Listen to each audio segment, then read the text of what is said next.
মৌসুমীর বিয়ে হয়েছে মাত্র ৩ বছর আগে। স্বামী সঞ্জয় ব্যবসার কাজে মাসে ১৫ দিন বাইরে থাকে। সংসারটা চালায় মৌসুমী আর তার শাশুড়ি। বাড়ির ছোট ছেলে রণজিৎ তখন কলেজের শেষ বর্ষে, বেশ হাসি খুশি সবসময় যেমন ঘরের পান। মৌসুমী যখন নতুন বউ হয়ে এলো, রণজিৎ তখন একটু লাজুক, কিন্তু দেওর বৌদির মধ্যে অল্প দিনেই বন্ধুত্বের সম্পর্ক তৈরি হয়ে গেল। মৌসুমী এবং রণজিতের হাসি ঠাট্টা গল্প সব কিছু একদম নির্দোষ ছিল, কিন্তু ধীরে ধীরে অদ্ভুত কিছু বদলাতে শুরু করলো। একদিন সন্ধ্যায় বৃষ্টি পড়ছিল। মৌসুমী ছাদে কাপড় তুলতে গিয়েছিল, হঠাৎ পা পিছলে পড়ে যাচ্ছিল। রণজিৎ দৌড়ে গিয়ে তাকে ধরে। সেই মুহূর্তেই সেই চোখাচোখি, সেই কাঁপুনি, যেন বুকের ভিতরে কিছু একটা বদলে গেল। সেই রাতে মৌসুমী ঘুমাতে পারল না। আমি কেন এমন অনুভব করলাম, এটা তো ভুল।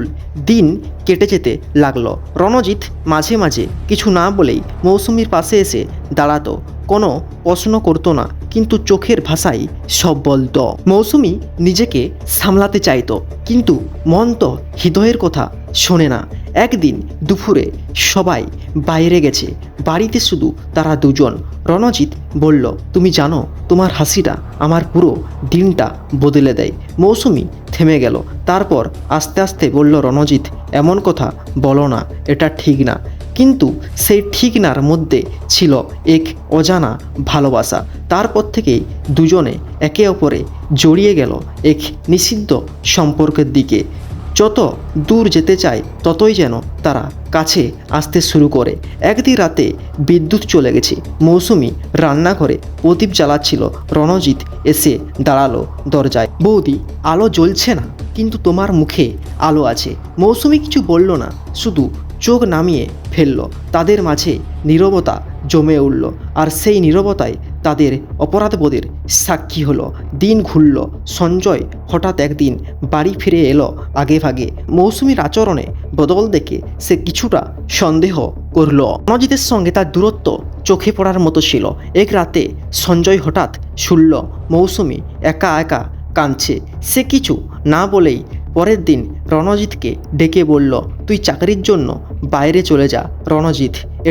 তুই চাকরির জন্য বাইরে চলে যা রণজিৎ। এই শহরটা এখন আর তোর জন্য ঠিক নয়। রণজিৎ কিছু বলেনি, শুধু মাথা নিচু করে বলেছিল, ভাই, আমি চলে যাব, কিন্তু আমার একটা কথা মনে রাখো, আমি কখনো তোমার প্রতি অন্যায় করতে চাইনি।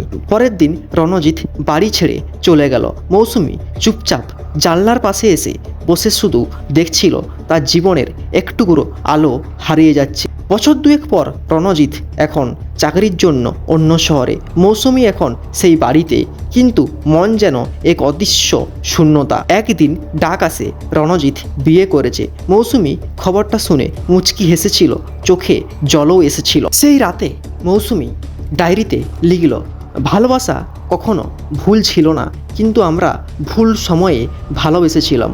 হয়তো এই ভুলটাই আমাদের বাঁচিয়ে দিয়েছে। তারপর থেকে মৌসুমী আর কোনোদিন পেছনে তাকায়নি। সে নিজের সংসারে নিজের জীবনকে নতুন করে সাজিয়ে তুলেছিল।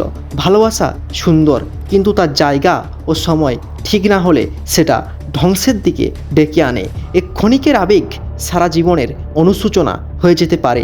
ভালোবাসা তখনই সত্য যখন সেটা নিজেকে না হারিয়ে অন্যকে বাঁচাতে পারে। এবং এই ধরনের পরকীয়া সম্পর্ক শুধু জীবন নয়, সারা সংসারটাকেই নষ্ট করে দেয়, পুরো জীবনটাকেই এলোমেলো করে দেয়। তাই প্রত্যেককে বলবো, এরকম সম্পর্ক থেকে দূরে থাকুন। দেখা হবে সাবধান বাংলার পরবর্তী এপিসোডে।